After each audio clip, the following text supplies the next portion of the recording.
Hi, I'm Christine Inserra, physical therapist since 1982, and today you will learn to recognize and stop some of the most common habits that cause pain and wear in your joints. Now, when you're young, you can get away with a lot, but over a lifetime, these habit patterns will distort and deform your body. They can become irreversible from a structural point of view. So let's work on prevention. These one-sided use patterns are born of the division of tasks between each half of the body. Let me show you what I mean.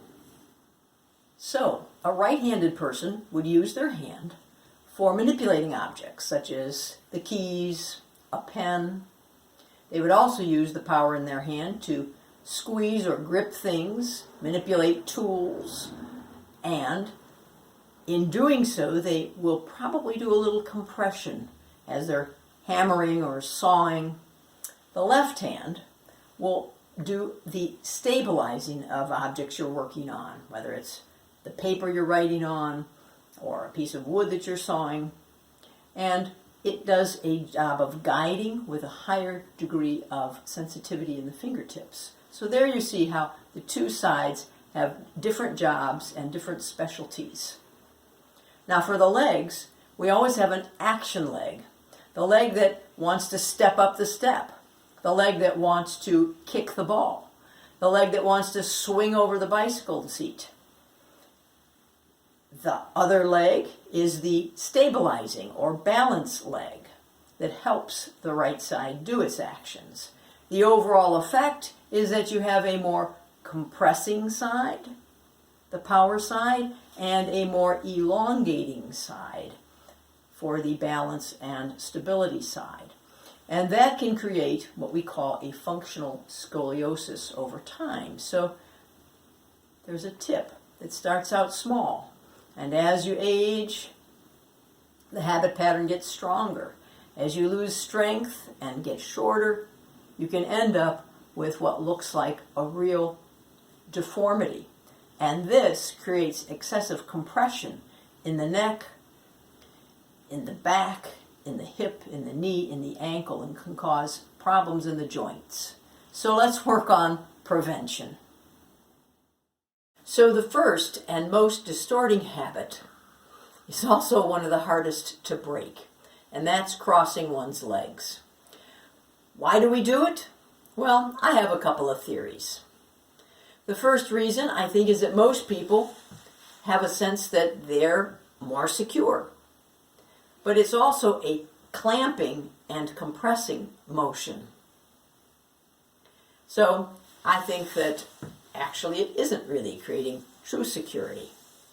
The answer to that is put your feet down, put them flat, sit tall on your sitting bones, think about breathing deeply in your abdomen, and be aware of a slight ability to move or sway so that you're not holding yourself rigid. And that will help you be more present, which is actually a truer sense of security. Second reason people cross their legs is I think they try to bring things closer to them. So they want to read a book and they think, oh, I'll bring it up here so I can read it better. But they're actually just rounding their back and creating more tension within their system and clamping down on their breathing. So bring the book up. Other people might be trying to write in a chart, and they bring their clipboard or their notes, or they're taking notes, and they think that they're doing some helpful thing by bringing it up closer, when actually you just need to have a pillow or a backpack or a folded up coat and bring up the material closer to you. People sometimes are at a party and they've got a plate of food and they are not at a table, and so they cross their legs and bring it up. Just bring the plate up and eat and breathe, and it'll be better for your digestion. Thirdly, I think that people cross the right side of their body, whether it's their arms or their legs, in an attempt to help them focus. the right side of the body and left side of the body touching, bringing the right and left side of the brain into a greater cooperation and focus. And all I can say is that there are other ways of doing that. You could put your fingers together, as many people do when they're talking or giving a speech. They clasp their hands, they cup their hands, they might do something like this, and that brings the both sides of the body together. With regards to the feet, I recommend, after you're sitting up squarely, varying the knee angle a little bit on one side at a time. You can cross your feet, but I caution you not to put too much tip and twist in the outside of the ankle, because I've had people come in with strain and a tipped heel bone because that is their habit pattern. So the key here is to keep varying your position and keep yourself present and keep yourself alive. So let's look at some upper body habits that we'd like to change. Everyone knows that sitting in a slump or with your back rounded is harmful. But I'm going to devote an entire video to sitting, emphasizing some of the Alexander principles that guide us for good sitting. There is another habit of sitting that is less obvious. It's very insidious, yet very distorting. And that is putting weight on one or both arms. Now, you might be sitting in a chair, and that armrest just seems like a nice place to put your weight. And so you end up slinking over to one side, putting weight through the arm, creating a crunch on the right waist, and creating a kink at the base of the neck. You could be driving a car, and that armrest on the side of the door seems very, very convenient, and you'd be slinking over like this. Or you could be on a sofa at the end, and that armrest is right there, and you'll slink right over and put weight on your arm through the shoulder joint, compressing the ball to the roof of the socket, which is not good for the shoulder joint itself. So what's the answer? Well, sitting up squarely, sitting up tall, and if you have armrests or you're at a table, you just place the weight of your arms evenly on the armrests without leaning on either one of them. So you don't want to lean on the armrests with two arms either. You just would like the armrests to take the weight of your arms off of your neck and back. I've even gone to the extreme of removing the armrests from my desk chair so that I am not tempted to lean on one of my arms. All right, let's look at some other habits at the table with the arms. So let's look at writing at a desktop or table. Now, how were we taught to write? Usually, if you're right-handed, you are taught to turn the paper, hold the paper down, and this is the way the average person learned to write.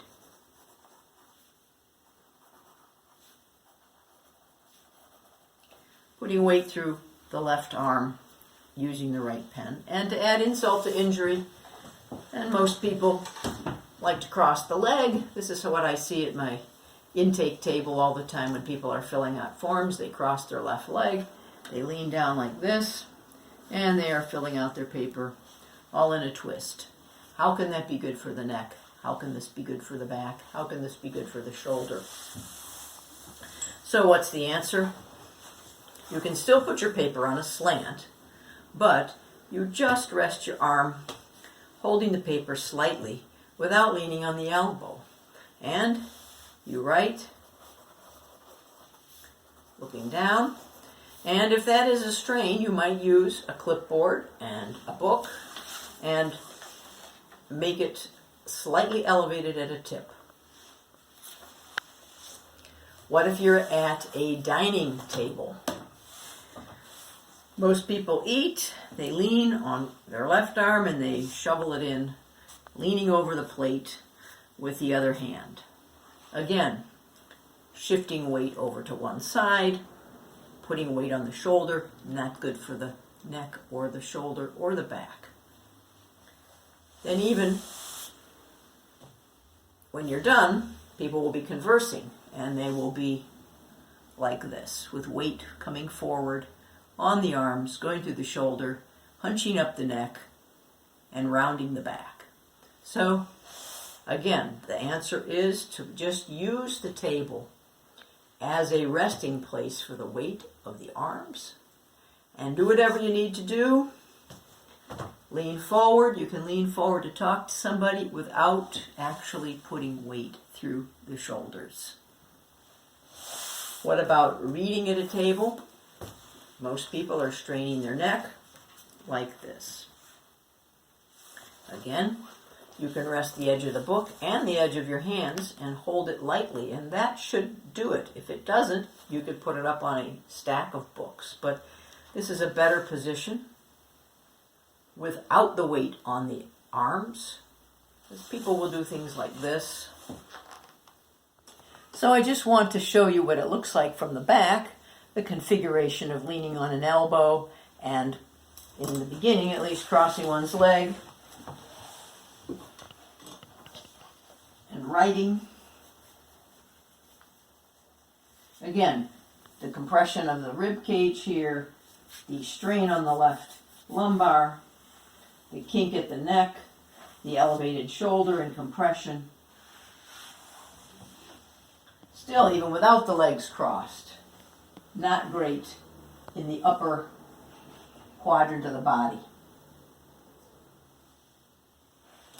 Leaning on two arms, tend to round the low back.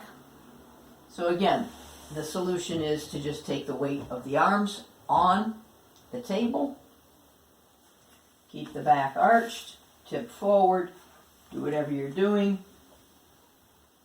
and not lean on the elbow. So I started thinking about tutors and teachers who might have to sit next to a student. And I thought, well, that's so tempting to want to lean over and put weight through one shoulder to see what they're doing and checking their work, whether it's on that side or on this side. And so you want to avoid that, and I challenge you to come up with something else as an alternative, because I don't do this every day, but I just want you to know that that is the temptation for a teacher or a tutor who's sitting next to a student. Now, let's look again one last time at sitting and reading. So let's look at how we can use an iPad or a laptop in a way that's better for the neck.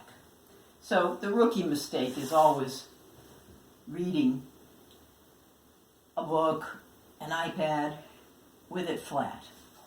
So you lift it up, and that might be good enough, but it might not be, depending on the height of the table or the desk. So you might need to lift it up and have it at a slight angle so that your eyes can cascade, seeing the top, seeing the bottom. So that's your iPad. Now, everyone's heard of a text neck. Same idea. Head is over rounded to look down at the smartphone. Must be up. Must be up. So that you're not getting a constant bend in the lower neck and creating a bulge that will lead to a herniated disc. I have a little baby laptop here, and I just wanted to make a little point about that.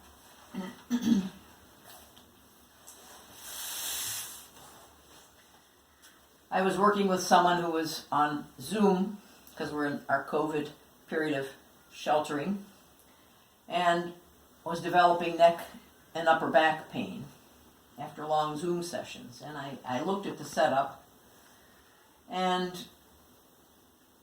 I just thought that the whole laptop was too low, and you have to watch out that you've got the screen open as far as you can. It puts that angle that allows your eyes to cascade down to it. If you don't have your laptop open enough, you will be tempted to come down to the level of viewing the laptop. So you open it up all the way, you work at the distance, and if it is still too low, if you feel that you are starting to round your back and your neck, you need to elevate it with a book or box. And that, you may have to adjust it a little bit to get your camera on yourself, but that is a better option. You can just see that I can sit upright and not have to crunch down to the screen.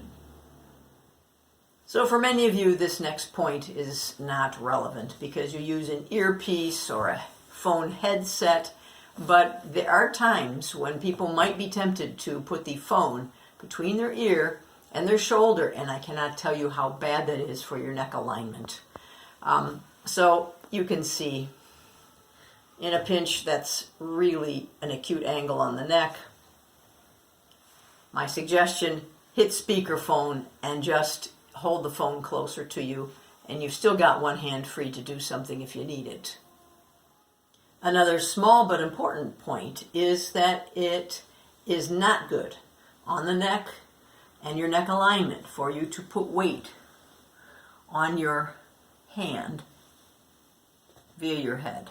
And that could be in sitting, that could be in lying, just no sheer force and weight through the neck on the hand. Okay, so I'm sitting on the floor with my legs inside sitting. I'm going to just show you what it looks like from the front, because you might be wondering, how is she doing that? Just tucking my foot in front of the other. And it's a position that people use to play with children while they're coloring or doing things. And it's not that great. You'll see that it's not exactly the same configuration as crossing my left leg over my right. But now my right hip is up. I'm crunching here. My shoulder's down, and it's putting a little crook in the neck.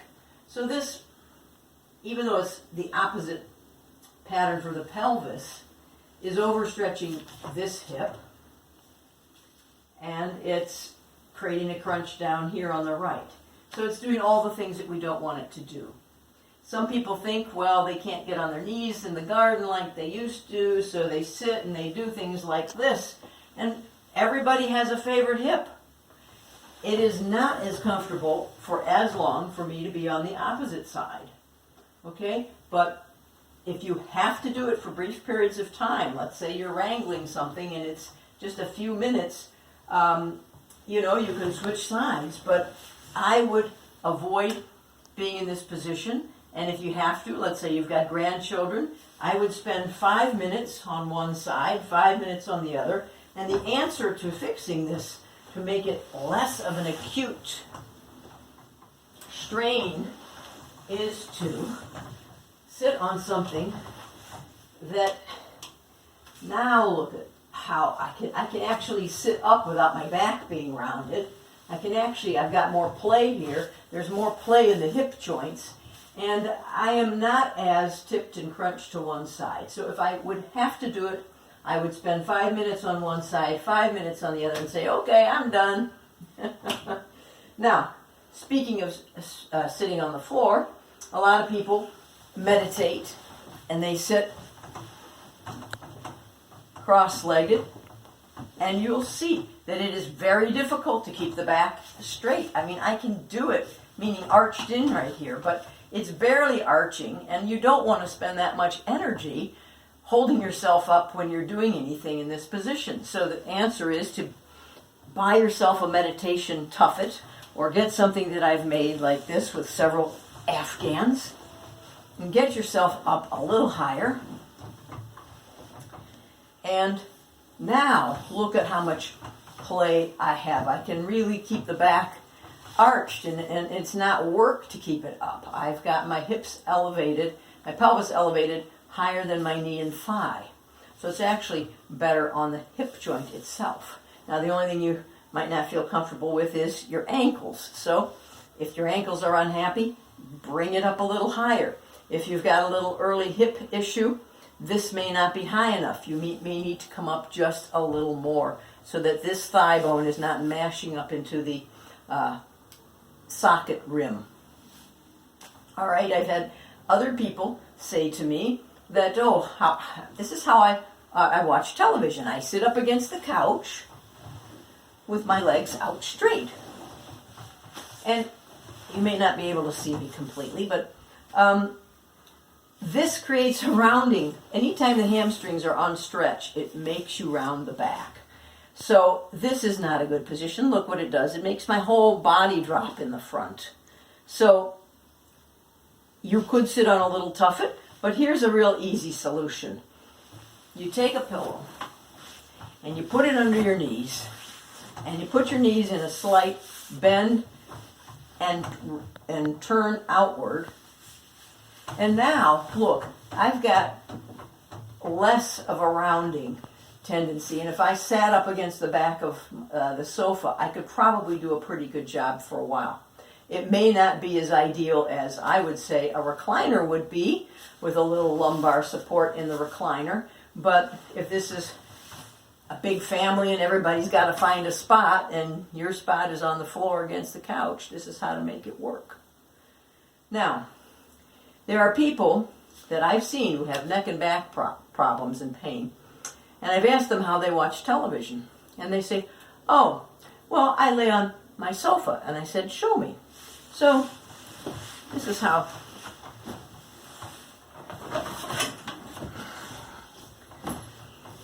they would look.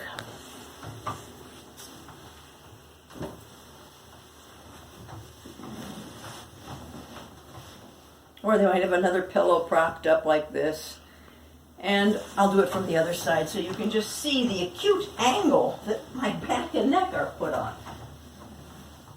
I got another pillow up here. Now, this is a sharp, acute angle. This is a sharp, acute angle that is going to put such strain on your lower neck that you're not going to hold up over the years doing this. I said to the woman, I cannot help you if you do not find another way to sit and watch television. Because anything you do for long periods of time has the greatest effect on your body. And if it's a strain, you're going to have problems. So I would suggest a recliner. And if you're getting older, I would even purchase one with an electric control, because you might end up with a shoulder problem someday and you won't be able to pull that crank. And watch television from a recliner with a little lumbar support. And be sure that you are fairly square to the television, not have the recliner over here and the television over here so that you have to sit with your neck in a twist. If you're sharing the television with someone else, just have the chair turned to the TV so that you don't have to turn your neck to the TV. So that's my suggestion for watching television. So I had spoken earlier about the dangers of lying on the sofa with your head propped up, affecting the neck and the back. Well, one of the things that will definitely cause headaches and neck pain is a pillow height that is incorrect. I am going to do an entire video on the problem with pillows and the perfect pillow and pillow height for your neck at a later date. But for now, I'm going to keep it very simple and show you a few easy things to think about in terms of your pillows. Your neck should be in the same horizontal plane as your spine. And that's true if you're a side sleeper or if you're a back sleeper. So, let me show you a few things. So I've arranged these little cushions to show you the approximate angle of my neck in relationship to my spine on this very firm table. This would not be indicative of the pillow height necessarily in my normal bed, depending on how firm or soft the bed was. Now, if the pillow is too soft, I'm going to take out a few cushions. You will see how that creates a lowered neck in relationship to the body, and a pulling sensation on the top and kind of a crimping on the bottom. Now I'm going to put a few too many, or at least one too many, and you will see how now the bottom is at a pull. The head is much higher, the neck is much higher than the center of my body. So that is way too high. Pillows always compress and lose loft over time. So if your pillow is at least 2 years old, it's likely that it may need to be replaced. Now, what about lying on your back? The pillow height that was right for my side is now too high for being on my back. My forehead is higher than my chin. And the back of my neck is on a stretch pull, which for a whole night will result in a headache and neck strain. Now, there are people that tell me, Christine, I have reflux, and so I use 2 pillows. And I'm going to say that is so bad, but I'll show you how bad it looks.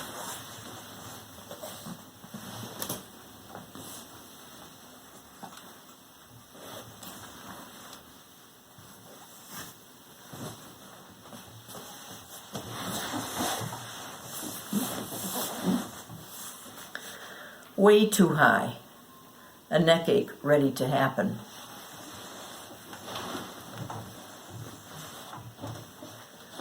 Way too high, extra too high.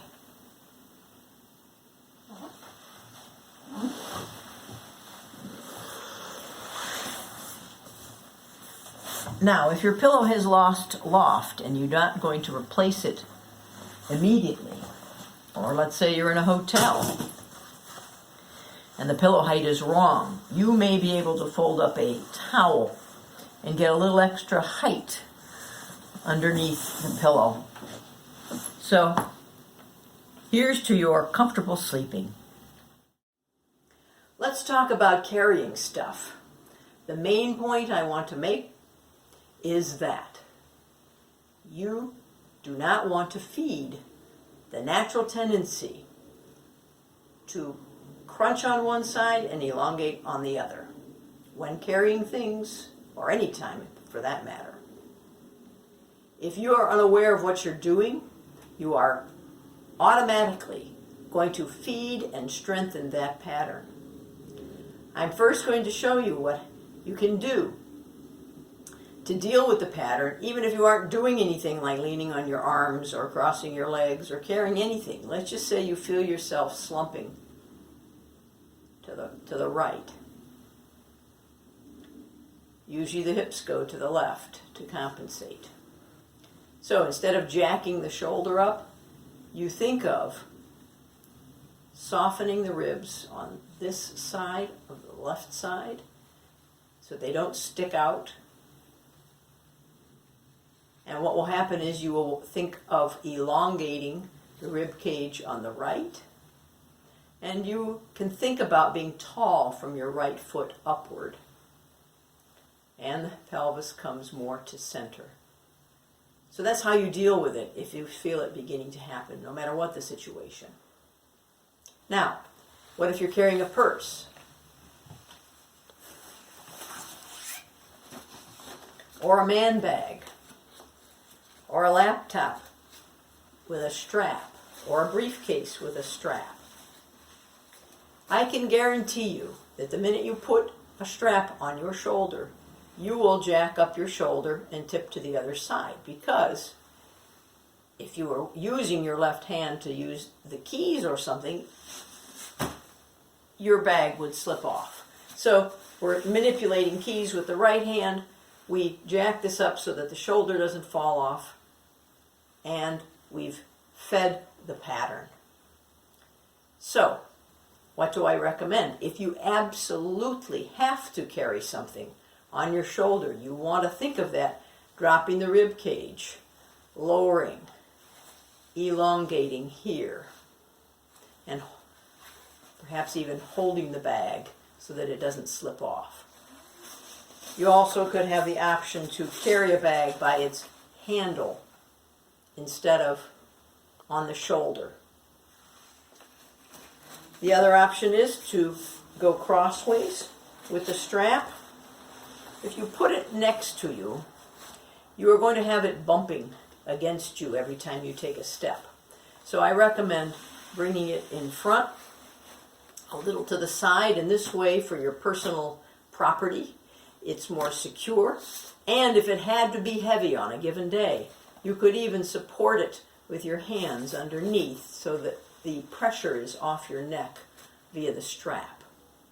Now, if I were hiking and I had a different kind of bag with me, I've often found it useful to shorten the straps a little and have the bag resting in the hollow of my low back. Now, the first thing I recommend to people is no matter what bag they're carrying, they must lighten the load. If it's a purse, man bag, you have options to lighten your load, because anything pulling on you is going to be a strain. If you can't, let's say it's your laptop and it's heavy, or you've got a lot to bring in your briefcase, then I recommend that you put it in a rolling bag. Let's look at that. So I've got my heavy items in a rolling bag. This is a traditional two-wheeled rolling bag with the handle up high as I can so that I don't have to lean down.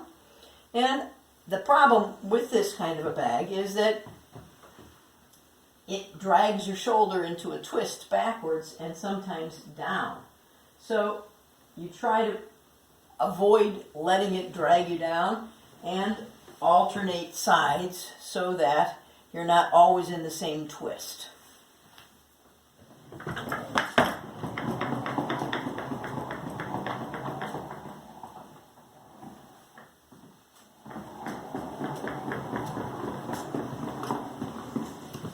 These kind of bags are good for rolling over thresholds and bumpy sidewalks and tiled floors.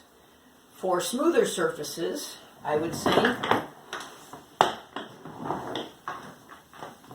we have the improved suitcase on 4 wheels, which, if your arm is at a good height, you can roll it right next to you, or you can push it in front of you. Again, alternating sides if you're going distances is good. Over a threshold, I'm going to use the front 2 rollers. There you go.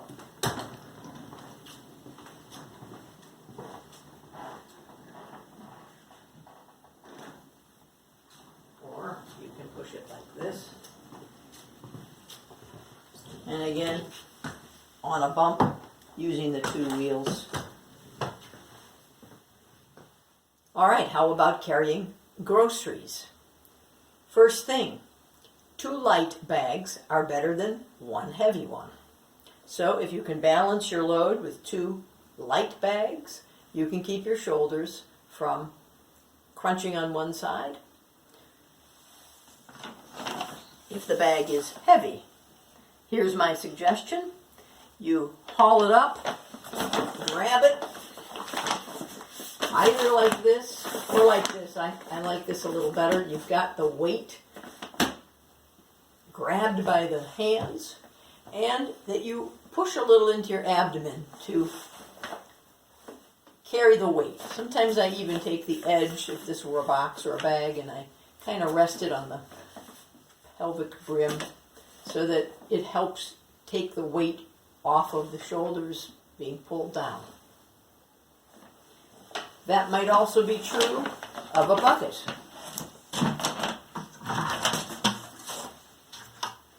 Carrying a bucket, a heavy bucket, that's going to send the pelvis the opposite direction, drop you on one side. I was carrying soil the other day, and I just took that bucket, I brought it up and I grabbed it and carried it up the stairs. And that is infinitely better for you than dragging the bucket up the stairs like this, a heavy bucket.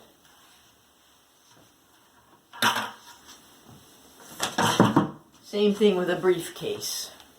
This is not so heavy, so you'll be tempted to carry it in your favorite hand. Well, how about switching sides from time to time and actually letting the shoulder drop and balancing out and switching hands if you don't have a strap on the briefcase. If it's a very heavy briefcase, again, doesn't have a strap, you could carry it like this and just allow yourself to continue to walk with your normal rhythm of swinging your shoulders and your hips. Okay, what about backpacks? Well, backpacks can be a very good day bag. Whenever I've gone to New York and I've had classes, I've put my sweater, my umbrella, my water, and a few snacks in here, and I've tried to keep it light. The problem is that people get lazy about their backpack. They go, oh, I'm just going out to the car, or it's just a block away, and they throw the backpack on one shoulder, and what do you think happens again? Same old thing. Many instrument bags have a backpack strap feature so that you can carry your guitar or your cello like a backpack and distribute the weight. And those are great, but again, people get lazy and they think, oh, I'm just walking out to the car.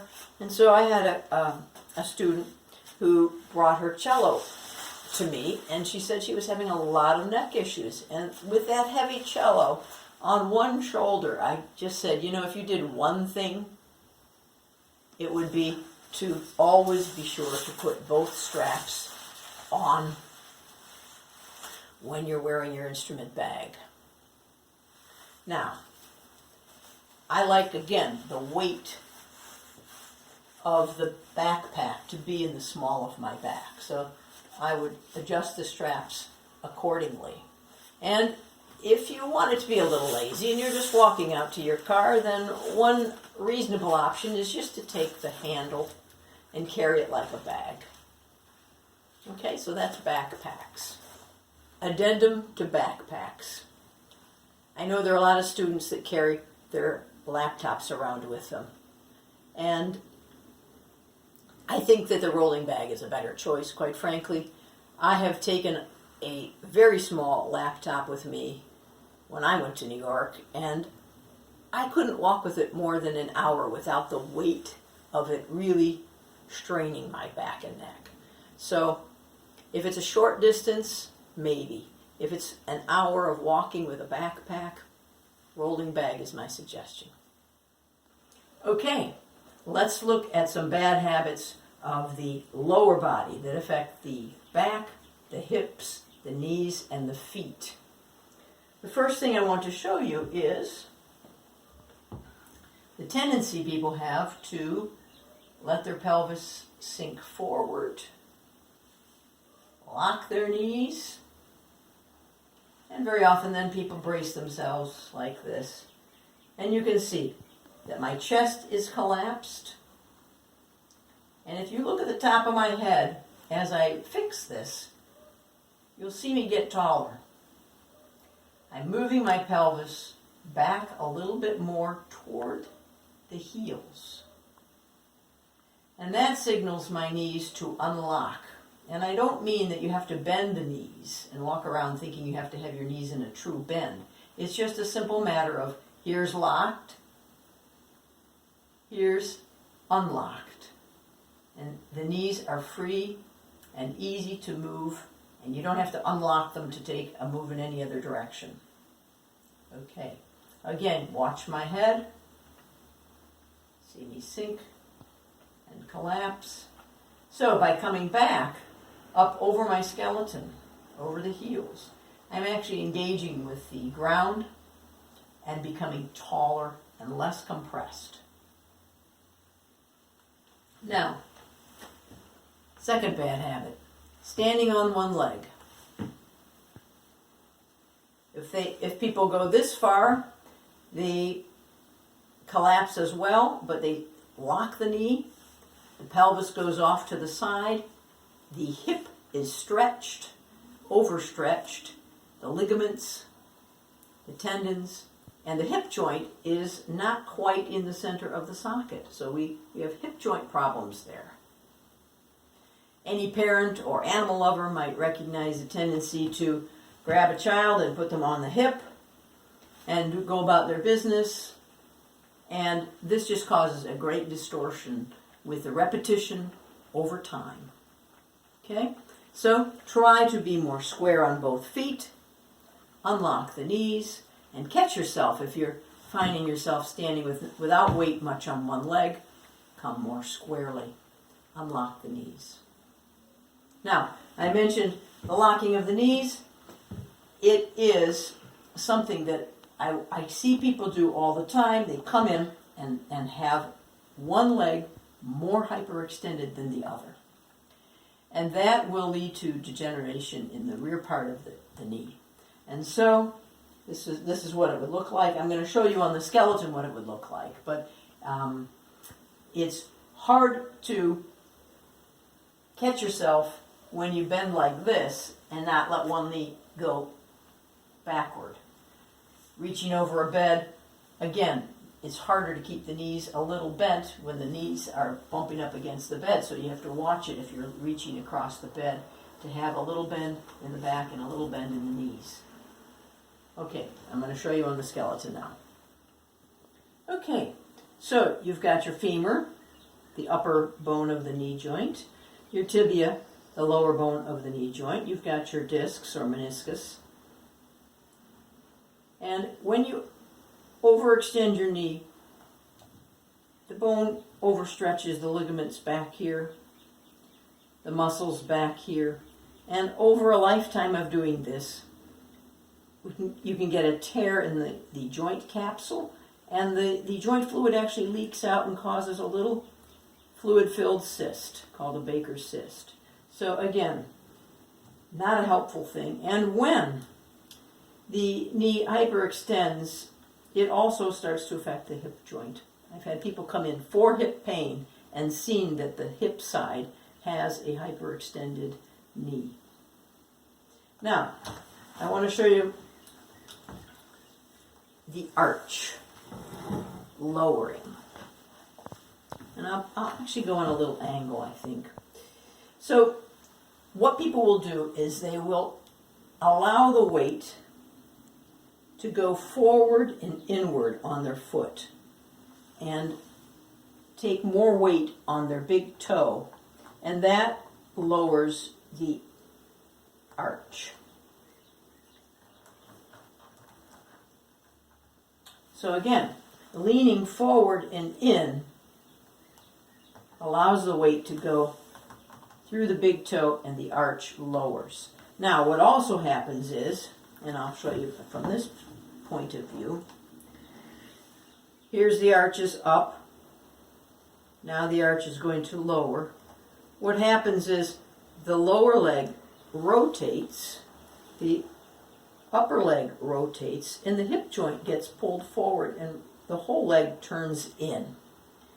And so you want to check that you're actually coming back onto your heel and taking a little weight out of the big ball of your toe.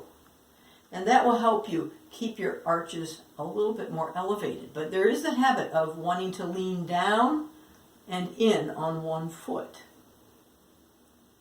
I'm going to show that to you in real time on my body, okay? So, I'm going to start back on my heels a little bit with my arches fully formed.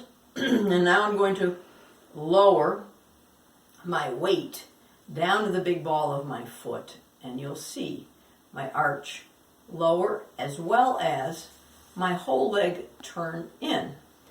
The pelvis comes down as well. Now I'm going to come out of that by thinking that I'm coming back away from that big ball of my great toe, and I'm going to let the rest of my leg untwist and come back onto my heels. And now my arches are reformed. I'm going to do it up closer too so you can see. Okay, I'm going to start with my weight back on my heels some, and my arches fully formed. And now I'm going to slowly sink my weight into my right big toe. And my leg rolls inward. And there is weight, and you can see the arch sag slightly if you look at that compared to my left arch. And now I'm going to come out of that by thinking of taking my weight back onto my right heel and allow my leg to untwist, taking weight off of the great big ball of my toe, and the arches coming up and reforming again. Now, people often add insult to injury by standing with one leg turned, and then they put weight on the inside of their foot, straining their arch, and by the way, putting excess pressure on the big ball of the toe, causing an enlargement of the joint. Kneeling on both knees is the most stable and balanced way to kneel. However, sometimes we need variety and leverage and reach, in which case half kneeling is a good solution for that. But half kneeling draws one knee up and that side of the pelvis tips backward as the other side tips forward. And so it is not a balanced position as a constant position to be in. The answer is you want to vary your half kneel, even though if I'm right-handed, it's not that convenient to have this knee in the way, but you need to work around it and switch sides.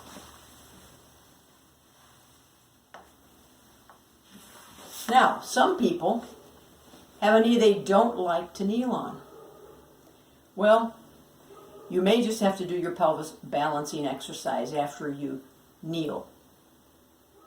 And some people have had a knee replacement that they can't kneel on, so they're in the same boat.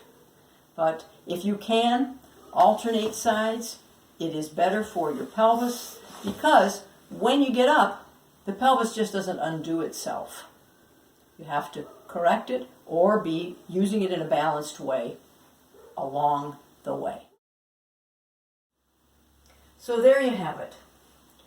At least 20 habits to become aware of and to work on changing to help prevent stress, strain, and excess pain in your joints and in your back. If you've enjoyed this video, subscribe, like, leave me comments and or questions, and until next time.